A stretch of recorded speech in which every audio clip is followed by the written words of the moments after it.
1967년 12월의 어느 일요일 오후, 한 남자가 거친 파도가 치는 해변을 가로질러 바닷속으로 걸어 들어갔다. 그는 다시는 돌아오지 않았고, 그가 사라진 자리에는 단 한 조각의 흔적도 남지 않았다. 옷도, 신발도, 시신도. 세상이 어디선가 사라진 이 남자의 이름을 기억하는 이유는 그가 바로 호주를 이끌던 현직 총리였기 때문이다. 한 나라의 지도자가 공개된 장소에서 목격자들이 있는 자리에서 흔적도 없이 사라진다는 것이 과연 가능한 일인가? 수십 년이 지나도록 어떤 공식 조사도 이 물음에 완전한 답을 내놓지 못했다. 이것은 단순한 순환 사고의 이야기가 아닐 수도 있다. 해럴드 홀트. 1908년 호주 멜버른에서 태어난 그는 젊은 시절부터 탁월한 정치적 재능으로 주목받았다. 변호사 출신으로 연방 하원의원에 당선된 뒤 수십 년간 노동, 재무지민 등 주요 부처를 두루 거쳤으며 1966년 1월 마침내 제17대 호주 총리 자리에 올랐다. 그의 등장은 호주 정치사에서 새로운 세대의 시작을 알리는 것처럼 보였다. 총리로서 홀트가 가장 힘을 기울인 것은 미국과의 동맹이었다. 베트남 전쟁이 한창이던 시절, 그는 미국 대통령 린든 존슨의 정책을 강하게 지지하며 존슨과 함께 끝까지라는 표현으로 결속을 공개 선언한 것으로 알려져 있다. 냉전의 한복판에서 서방 진영의 최전선 정치인으로 활동하던 그는 1967년 말에도 정치 일정을 왕성하게 소화 중이었다. 그러나 정치 밖의 홀트에게는 또 다른 얼굴이 있었다. 그는 스쿠버 다이빙과 수중 낚시를 즐기는 열렬한 바다 애호가로 알려져 있었다. 주변 사람들은 그가 물속에서만큼은 총리가 아니라 자유로운 한 인간처럼 행동했다고 전했다. 그리고 바로 그 열정이 1967년 12월의 마지막 일요일과 맞닿아 있다. 1967년 12월 17일 일요일 오전이었다. 홀트는 멜버른 남쪽 포트시 인근의 채비엇 해변으로 향했다. 공식 경호 일정이 아닌 개인적인 휴식을 위한 외출이었고 그는 몇몇 지인들과 함께 그곳에 도착했다. 당시 그의 나이 59세, 정치적으로 절정기에 있던 시절이었다. 그날 채비엇 해변의 상태는 결코 평온하지 않았다.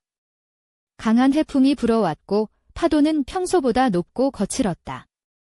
함께 자리했던 지인들 중 일부는 바다 상태를 보고 수영을 포기했다고 전해진다.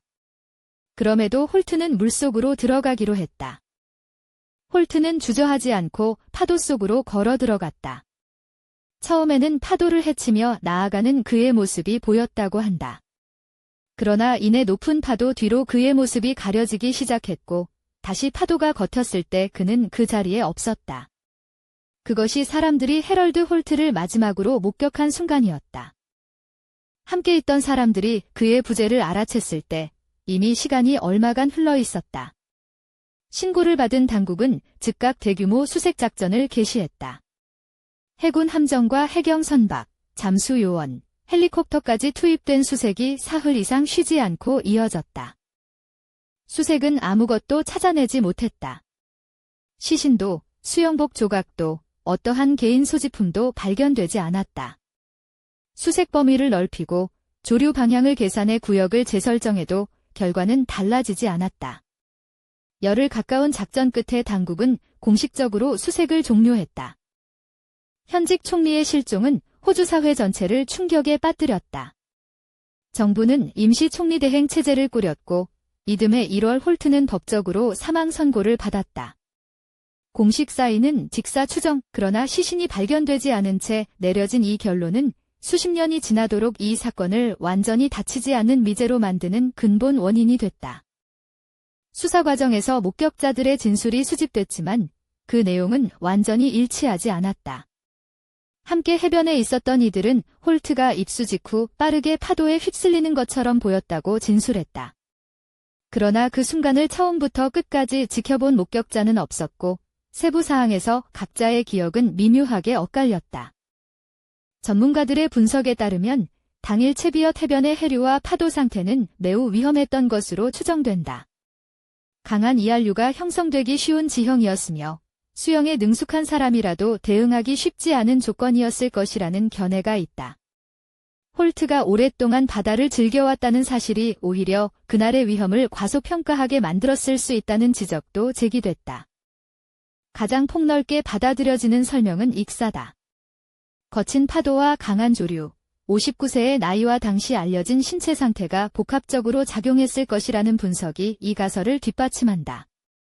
시신이 발견되지 않은 것 역시 조류에 의해 먼 바다로 떠내려갔거나 해저 지형에 의해 가려졌을 가능성으로 설명이 가능하다.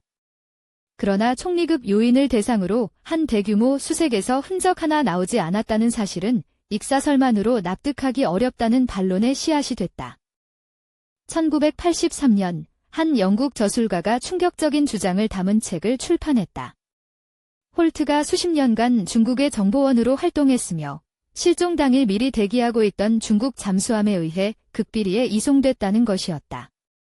이 주장은 큰 화제를 모았지만 중국 정부는 이를 전면 부인했고 해당 주장을 뒷받침하는 독립적인 물증은 현재까지 공개된 바 없다.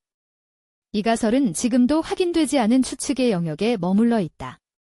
또 다른 가설은 홀트가 스스로 모습을 감추었다는 것이다. 당시 그가 개인적 또는 정치적 압박을 받고 있었다는 주장도 일부에서 제기됐고 자발적으로 삶에서 사라지려 했을 가능성을 거론하는 시각도 있었다. 그러나 실종 전날까지 공개 일정을 왕성하게 소화했다는 기록과 충돌하며 이 가설을 구체적인 근거로 뒷받침하기는 어렵다는 것이 다수의 견해다. 모든 가설이 저마다 설명하지 못하는 빈틈을 남긴다. 2017년 호주 정부는 홀트 실종 50주년을 맞아 관련 조사자료 일부를 공개했다. 그럼에도 공식 결론은 변하지 않았다. 딕사 추정, 미해결. 익사설도, 잠수함 납치설도, 자발적 실종설도, 그 어느 가설도 이 사건의 모든 물음에 완전한 답을 내놓지 못한다. 현직 총리를 삼켜버린 그날의 바다는 57년이 지난 지금도 아무 말이 없다. 여러분은 어떤 가설이 가장 설득력 있다고 생각하는가?